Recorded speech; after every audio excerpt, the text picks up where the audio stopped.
Good morning बच्चों। आज हम 11वीं की अर्थशास्त्र में पढ़ेंगे ग्रामीण विकास। ग्रामीण विकास के बारे में हम पहले देखते हैं। ग्राम हमारा जो देश जो है जैसे ही आजाद हुआ बहुत गरीब था, गरीबी की स्थिति भयानक थी और लोगों के विकास के बारे में जितना भी शहरों में विकास कर ले, कितने भी उद्योग प्रौद्योगिकी कार्य के हम अपने देश को आगे ले जा सकते हैं, फिर भी अगर गांव में विकास न हो तो ये विकास का कोई अर्थ नहीं होता। गांव जो है आश्रित किस पर है? कृषि पर। कृषि जो है हमारे पिछड़ा हुआ है और जितना विकास होना चाहिए उतना विकास नहीं हो पाता है और आधी से ज्यादा जो जनसंख्या है भारत में वो गांव में रहते हैं और उनका मुख्य व्यवसाय कृषि होता है। तो ग्रामीण विकास कैसे किया जाए ये समस्या है। तो जब तक हम उसमें सुधार नहीं लाएंगे, उनके उनको प्रशिक्षित नहीं किए जाएंगे, स्वास्थ्य सुविधा नहीं देंगे, शिक्षा नहीं देंगे, बिजली की व्यवस्था नहीं देंगे, सड़कों की व्यवस्था नहीं देंगे, पानी की व्यवस्था नहीं देंगे, तब तक उसका विकास संभव नहीं हो सकता। विकास कब होगा? जब वहाँ पर बिजली की भरपूर व्यवस्था हो, बिजली हो, पानी की सुविधा हो, स्वास्थ्य की सुविधा हो, शिक्षा की सुविधा हो और नारी शिक्षा की भी सुविधा हो, तब हम जाकर कह सकते हैं कि वहाँ पर ग्रामीण विकास हो रहा है।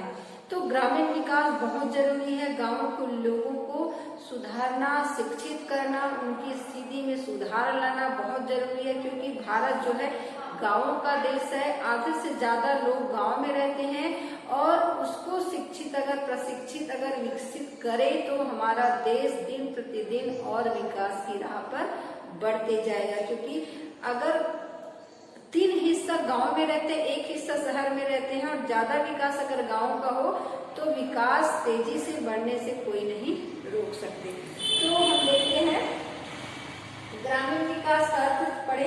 अब कृषि शाख देखते हैं। कृषि शाख में हम देखेंगे भारत में कृषि वित्त या शाख की आवश्यकता। भारत में कृषि शाख मतलब क्या है? कृषि जो करते हैं उसमें किस प्रकार के शाख की व्यवस्था की गई है। उसमें साहूकार हैं, बैंक हैं और जो मित्र हैं और जो हमको जो व्यापारी है, एजेंट है, वो हमको उधार देते हैं, किस्त में पैसा देते हैं, ब्याज में पैसा देते हैं। तो ये कृषि शाख कहाँ कहाँ तक फैला है उनके बारे में बताया। भारत में कृषि वित्त या शाख की आवश्यकता क्यों पड़ती है ये पहले देख लेते हैं। अल्पकालीन शाख या ऋण।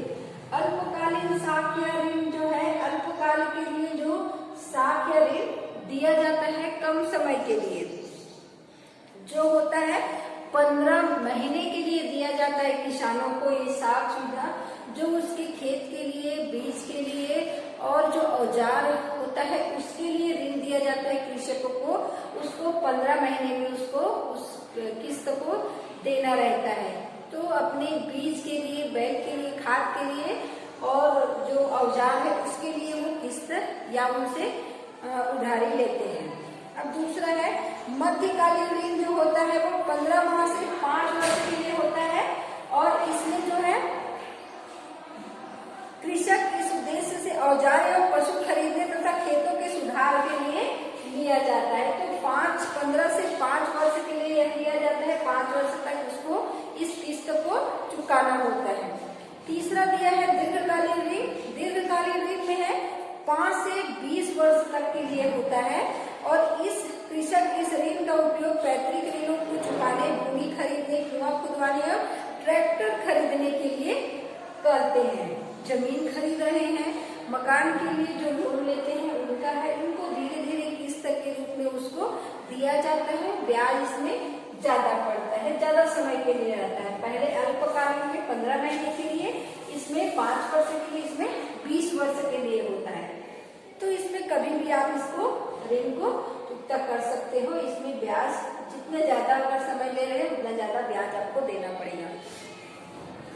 भारत में कृषि वित्त के स्रोत कौन कौन से हैं? भारत में जो कृषि के लिए जो ऋण देते हैं उनके स्रोत क्या क्या है? तो उसमें गैर संस्थागत स्रोत है और संस्थागत स्रोत है। तो गैर संस्थागत स्रोत में आते हैं साहूकार जो गांव में होता है, जो ब्याज खाने के लिए बैठे रहते हैं, अपने उनका मुख्य व्यवसाय वही होता है कि लोगों को ऋण देना और उनके ब्याज में अपना घर चलाना होता है। जो महाजन होते हैं, साहूकार होते हैं, उनको जमानत के रूप में उनके घरों के और या खेतों के ऋण पुस्तिका, साहूकार एवं महाजन जो होते हैं वो अधिक ब्याज पर किसानों को ऋण देते हैं। जमानत के तौर पर उसके ऋण पुस्तिका, मकान का जो कागजात है उसको रख लेते हैं, गिरवी के रूप में गहना भी रख देते हैं। अगर कृषक किसी कारणवश ऋण नहीं चुका पाते हैं तो उन सब सामानों को जब्ती कर लेते हैं, उसको नहीं देते हैं। तो इस प्रकार उनको अधिक फायदा होता था। अब व्यापारी एवं कमीशन एजेंट, जो व्यापारी होते हैं जो उसी पैसे से अपना व्यापार चलाते हैं कि लोगों को ऋण देना, और एजेंट जो होते हैं कमीशन खाते हैं, जो एक कमीशन के तौर पर अपना पैसा लेते हैं। वो जो होते हैं गांव में लोगों को ब्याज में ऋण दिलाते हैं। और तीसरा हुआ है मित्र एवं संबंधी। मित्र से भी कभी कभी उधार ले लेते हैं, जो अपने रिश्तेदार होते हैं, मित्र जान पहचान वाले होते हैं, उनसे भी ऋण के रूप में लेते हैं। इनसे कभी कभी उनको ब्याज भी देना नहीं पड़ता है। तो साहूकार महाजन को बहुत ब्याज देना पड़ता है, व्यापारी के कमीशन एजेंट जो होते हैं उनको भी ब्याज देना पड़ता है और गिरवी भी रखना पड़ता है। मित्र एवं संबंधी जो होते हैं उनको ब्याज कम तौर पर या कम मात्रा में दिया जाना पड़ता है और उसके लिए जमानत उतना जरूरी नहीं होता है। अब देखते हैं हम संस्थागत स्रोत में देखते हैं सरकारी साख समितियां। जो संस्थागत स्रोत होते हैं वो देखें कि किसान जो है ब्याज के दौर पर उसको जो कर वसूल कर रहे हैं, जो वो ब्याज अपना किस्त ले रहे हैं या जो वो ऋण लेते हैं उसमें बहुत ज्यादा ब्याज देना पड़ रहा है और महाजन लूट ले रहे हैं। तो उन्होंने सोचा कि हमें ऐसे संस्था का निर्माण करना चाहिए जो कृषकों को कम ब्याज पर सुविधा अनुसार उनको ब्याज दे सके। सरकारी साख समितियों का निर्माण किया गया, जिसमें जो है सरकार जो है ग्रामीण स्तर पर प्राथमिक कृषि साख समिति, जिला का तहसील स्तर पर केंद्रीय सरकारी बैंक तथा राज्य स्तर पर राज्य सरकारी बैंक की स्थापना की गई, जो ग्रामीणों को उनके कृषि सामान के लिए, औजार के लिए और जो है बीज के लिए उनको ऋण दिलाना है।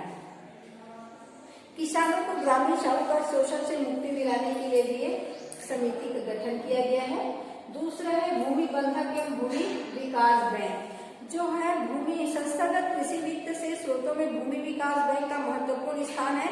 ये बैंक किसानों की दीर्घकालीन वित्तीय आवश्यकताओं की पूर्ति करते हैं। ये बैंक भूमि खरीदने, पुराने ऋणों का भुगतान करने, बंधक रखे मकान या भूमि को छुड़ाने, भूमि का स्थायी सुधार करवाने तथा महंगे कृषि यंत्रों आदि के लिए सस्ती दर पर लंबी अवधि के लिए ऋण प्रदान करते हैं। जो अगर ट्रैक्टर हार्वेस्टर लेते हैं उनके लिए, तो ये 15 से 20 वर्ष के लिए लिया जाता है। क्षेत्रीय ग्रामीण बैंक है। क्षेत्रीय ग्रामीण बैंक भारतीय कृषि साख की आवश्यकताओं की पूर्ति हेतु 26 सितंबर सन 1975 को एक अध्यादेश जारी किया गया, जिसके अंतर्गत 50 क्षेत्रीय बैंकों की स्थापना की गई। क्षेत्रीय ग्रामीण बैंक ग्रामीण क्षेत्र के कमजोर वर्गों, लघु किसानों, भूमि कृषि मजदूरों, दस्तकारों, लघु उद्यमियों को आवश्यकता अनुसार सफलतापूर्वक उचित मात्रा में ऋण उपलब्ध कराना, ग्रामीण विकास से सक्रिय भूमिका निभा रहे हैं। इन बैंकों का अधिकांश शाखाएं पिछड़े क्षेत्रों में खोली गई है। इन बैंकों द्वारा दिए गए कुल ऋणों में कमजोर वर्गों का अंश 90% इससे अधिक है। क्षेत्रीय ग्रामीण बैंकों को अग्रिम बैंक योजना के अंतर्गत तैयार की गई है। व्यापारिक बैंक जो है जुलाई 1969 में प्रथम 14 बैंकों के राष्ट्रीयकरण हो जाने से है। इन बैंकों ने कृषि के क्षेत्रों में महत्वपूर्ण भूमिका निभाई है। भारतीय व्यापारिक कृषि ने कृषि कार्य के लिए तेजी से ऋण देना आरंभ किया है। बैंकों द्वारा हल, बैल, पंप सेट, ट्रैक्टर और रासायनिक खादों के लिए ऋण उपलब्ध कराए जाते हैं। जो व्यापारिक बैंक है, व्यापार के नाम से दिया जाता है, छोटे व्यापारियों को दिया जाता है, कृषकों को दिया जाता और जो भी सामान है, मोटर है, उनके लिए उनको किस्त के रूप में बैंकों से उधार दिया जाता है, उसको किस्त के रूप में उसको जमा किया जाता है और ब्याज इसमें कम लेते हैं। पांचवा है सरकार। राज्य सरकार द्वारा भी कृषि के लिए वित्त व्यवस्था की जाती है। व्यवस्था सामान्यतः भूमि सुधार ऋण अधिनियम 1883 व कृषक ऋण अधिनियम 1884 के अंतर्गत की गई है। कृषक को जो ऋण दिए जाते हैं उन्हें तकाबी कहते हैं। यह ऋण अकाल, बाढ़ या इसी प्रकार के संकट के समय ही राज्य सरकारें देती है। ऋणों की वापसी किस्तों में होती है जिन्हें मालगुजारी के साथ चुकाना पड़ता है। आजकल यह ऋण अधिक लोकप्रिय नहीं रहे हैं। आजकल ये लोकप्रिय नहीं रहे हैं क्योंकि इसमें किस्तों में चुकाया जाता है और राज्य केंद्र से दिया जाता है, इसीलिए। भारतीय स्टेट बैंक ने अपनी स्थापना के समय से ही कृषि वित्त उपलब्ध कराने के लिए निम्नानुसार प्रयास किए हैं। सरकारी समितियों को ऋण, धनराशि भेजने के लिए निःशुल्क सेवा, गोदामों के लिए ऋण, भूबंधक बैंक की स्थापना, कृषकों को प्रत्यक्ष ऋण, भंडार निगमों का रसीद पर ऋण, शाखाओं का विस्तार किया गया। आज स्टेट बैंक उसकी सहायता बैंकों के 42% शाखाएं ग्रामीण क्षेत्रों में है। भारतीय स्टेट बैंक में कृषि वित्त के विस्तार के लिए सन 1972 में एक योजना बनाकर लागू की गई है। अब अग्रणी बैंक योजना। अग्रणी बैंक से तात्पर्य उन बैंक से है जिसे कुछ जिलों में बैंकिंग विकास का उत्तरदायित्व सौंपा गया है। उत्तर प्रदेश में सिंडिकेट बैंक के 3 जिले सौंपे गए हैं, मुरादाबाद, मेरठ व मथुरा। यह बैंक उन 3 जिलों के लिए अग्रणी बैंक कहलाती है। जब कभी भी राज्यों में नए जिले सृजित होते हैं तो रिजर्व बैंक इन जिलों को भी नई अग्रणी बैंकों को दे देता है। भारत में 335 जिलों को 17 बैंकों में बांटा गया है। वर्तमान में ग्रामीण बैंक योजना 472 जिलों में लागू है। रिजर्व बैंक ऑफ इंडिया कृषकों को प्रत्यक्ष रूप से कोई वित्त सहायता प्रदान नहीं करती है। यह राज्य सरकारी बैंक का माध्यम से ही कृषकों तक सहायता पहुंचाती रही है। प्रत्यक्ष नहीं देती है परंतु अप्रत्यक्ष रूप से उनकी मदद करते हैं। यह बैंक वित्तीय सहायता के रूपों में बिलों को पुनर्कटौती के रूप में एवं अग्रिम रूप में करती है। राष्ट्रीय कृषि एवं ग्रामीण विकास बैंक 12 जुलाई सन 1982 को स्थापित की गई है। इस बैंक का उद्देश्य ग्रामीण क्षेत्र में कृषि, लघु कुटीर उद्योग, दस्तकारी एवं ग्रामीण कला के विकास के लिए वित्तीय सुविधाएं प्रदान करना है। कृषकों को लघु उद्योग और जो दस्तकारी है और कुटीर उद्योग वालों को इसमें ऋण उपलब्ध कराना इसका मुख्य उद्देश्य है।